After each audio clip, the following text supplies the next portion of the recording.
बहुत पहले की बात है। खड़ खड़ खड़ खड़ ट्रेन द्रुत गति से भागी चली जा रही थी। संध्या काल का समय था। तेज बारिश और बीच बीच में बिजली की चमक वातानुकूलित कोच की खिड़कियों से अपनी उपस्थिति दर्ज करा रही थी। केबिन का एकांत और यह भयावह मौसम मुझ जैसे डरपोक आदमी को और डरा रहा था। थोड़ी देर बाद गाड़ी के पहियों की रफ्तार कम हुई और एक मध्यम से स्टेशन पर गाड़ी रुकी। बारिश इतनी ज्यादा थी कि मैं स्टेशन का नाम नहीं पढ़ पा रहा था। मैं अपने केबिन में अकेला था और इस उधेड़बुन में था कि कोई सहयात्री आए जिससे वार्तालाप करते करते आगे का रास्ता आसानी से काटा जा सके और एक अंदरूनी भय जो मेरे अंदर जागृत हो चुका है उससे मुझे निजात मिल सके। तभी किसी ने केबिन का दरवाजा खटखटाया और एक शांत सा दिखने वाला व्यक्ति केबिन में दाखिल हुआ। अपना सामान आदि व्यवस्थित करने के बाद वो मेरी तरफ देखकर मुस्कराया और मेरी तरफ हाथ आगे बढ़कर उसने अपना परिचय दिया। मैं मिस्टर घोष। वो बोला, मैं कोलकाता जा रहा हूँ पुनर्जन्म से संबंधित एक कार्यशाला में भाग लेने के लिए। मैंने उसे बताया कि मैं कानपुर में व्याख्याता के पद पर हूँ और पटना जा रहा हूँ। उसने कुछ खाने का सामान निकाला और मुझसे भी खाने हेतु आग्रह किया, किंतु मैं बहुत ही सशंकित व्यक्तित्व का प्राणी। ट्रेन में किसी अजनबी के द्वारा दिए गए खाने को लेना असंभव था मेरे लिए। मैंने बहुत विनम्रता से उसके आग्रह को ठुकराया। वो भी कम उस्ताद नहीं था, कसकर हंसा और बोला, संशय कर रहे हैं मेरे ऊपर? अभी तो कुछ नहीं, देखिए आगे क्या क्या होता है।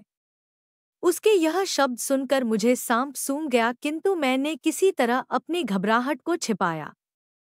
कोई स्टेशन आने पर वो उतरता और ट्रेन चलने के बाद किसी दूसरे कंपार्टमेंट से चढ़कर फिर आ जाता। पूछने पर बोलता कि बीच बीच में रेलवे की नौकरी भी कर लेता हूँ।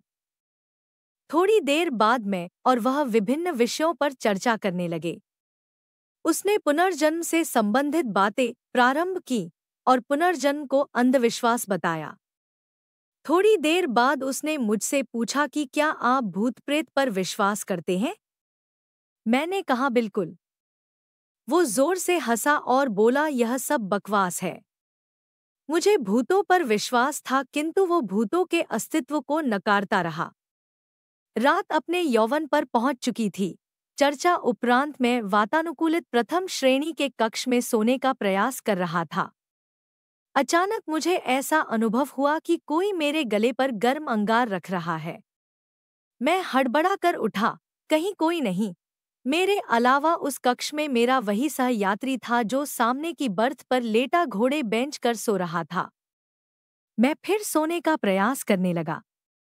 अभी आंख लगी ही थी कि मुझे अपने पेट पर बहुत तेज दबाव और हंसने की तेज आवाज सुनाई दी। मैं घबरा कर उठा तो देखा कि सहयात्री बर्थ पर नहीं था।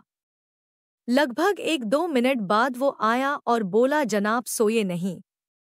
मैंने अपनी घबराहट रोकते हुए उससे कहा, अभी नींद नहीं आ रही, और मैंने अपने बैग से एक मैगजीन निकाली और पढ़ने का नाटक करने लगा। सहयात्री भी बर्थ पर लेट गया और कुछ देर में उसके खर्राटे केबिन में गूंजने लगे। मैं भी थोड़ा निश्चिंत हुआ और बर्थ पर आंख बंद कर लेट गया। ट्रेन कभी धीमी होती, कभी रफ्तार पकड़ लेती, लेकिन मेरे दिल ने अब तेज रफ्तार ही पकड़ रखी थी। भय और घबराहट के कारण लघुशंका की इच्छा अपने आप जीवित हो जाती है और मैं टॉयलेट की तरफ मुड़ जैसे ही मैंने टॉयलेट का दरवाजा खोला, वो सहयात्री मुझे अंदर दिखा और मैं चिल्लाते हुए अपनी बर्थ की तरफ भागा। देखा तो वो सहयात्री इत्मीनान से अपनी बर्थ पर सो रहा है। मैंने घबराहट में उसे जगाया। वो बोला, अरे क्या हुआ? इतना मासूम लग रहा था, वो जैसे कुछ जानता ही ना हो। मैंने कहा, आप यहाँ भी और वहाँ टॉयलेट में भी। वो कुटिलता से हंसा और बोला, मैं कितने रूप में कहीं पर भी रह सकता हूँ। घबराहट के मारे मैं पसीने से तरबतर, बिल्कुल निर्जीव सा खड़ा उसके सामने। वो बोला, तुम्हें भूतों पर विश्वास था ना? तुम्हें तुम्हारे विश्वास का प्रमाण देना था। तुम्हारे जैसे लोगों के कारण ही हम भूत पिशाच लोगों का अस्तित्व है। इतना कहकर वो मेरी आंखों के सामने से अचानक गायब हो गया।